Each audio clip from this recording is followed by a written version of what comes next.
Hello friends, அஸ்ஸலாமு அலைக்கும்.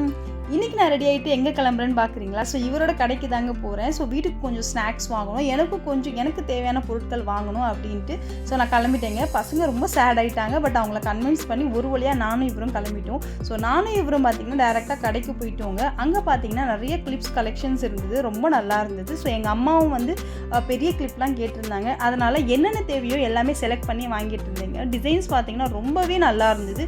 So ரம்ஜானை compare பண்ணும்போது இப்போ வந்து நிறைய பொருட்கள் வந்து புதுசாகவே வந்திருந்தது. ஸோ எனக்கு என்னென்ன பிடிக்குமோ எல்லாத்தையும் எடுத்துக்கிட்டேன். அவர் வந்து ஒரு ட்ரே மாதிரி கொடுத்தாரு. ஸோ அதில் என்னென்ன வேணுமோ எல்லாமே போட சொன்னார். ஸோ எனக்கான பொருள் எல்லாமே எடுத்துகிட்டு அங்கேருந்து பில் பண்ணிவிட்டு அங்கேருந்து நான் கிளம்பிட்டேங்க. நெக்ஸ்ட்டு பார்த்தீங்கன்னா பானிபூரி சாப்பிட கிளம்பிட்டேங்க. எப்போவுமே வெளியில் போனாலும் நானும் சரி இவரும் சரி ஏதாச்சும் ஒரு ஜூஸோ ஸ்நாக்ஸோ சாட்ஸோ ஏதாச்சும் ஒன்று சாப்பிடுவோம். அது வந்து ரொம்ப நல்லாயிருக்கும். அதுவும் இந்த பசங்களை விட்டுட்டு நம்ம மட்டும் தனியாக போய் சாப்பிட்றதுல இருக்க சந்தோஷமே தனிங்க. ஏன்னா ஒரு சில பொருட்கள் அவங்க சாப்பிட மாட்டாங்க.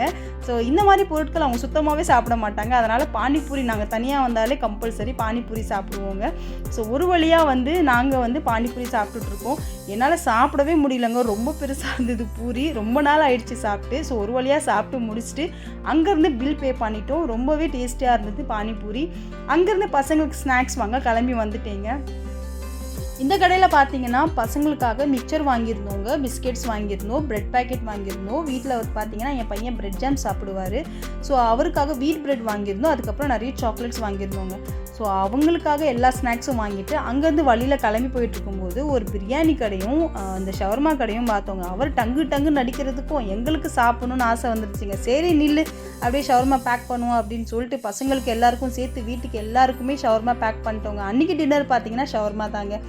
ஷவர்மா ரொம்பவே நல்லா இருந்ததுங்க. பசங்க சாப்பிட்ற மாதிரி ஓரளவுக்கு காரமாக இருந்தது, ரொம்ப ஹெவியாக இல்லை. மயோனஸ்லாம் போட்டு சூப்பராகவே இருந்தது. நாங்கள் எல்லாருமே சாப்பிட்டோங்க. பட் பசங்களுக்கு பிடிக்கல, அவங்களுக்கு டிஃபன் கொடுத்துட்டேங்க. ஸோ அவ்வளோதாங்க, இன்றைக்கி vlog சூப்பராக முடிஞ்சது. இதே மாதிரி இன்னொரு vlogல மீட் பண்ணுறேன். பாய்.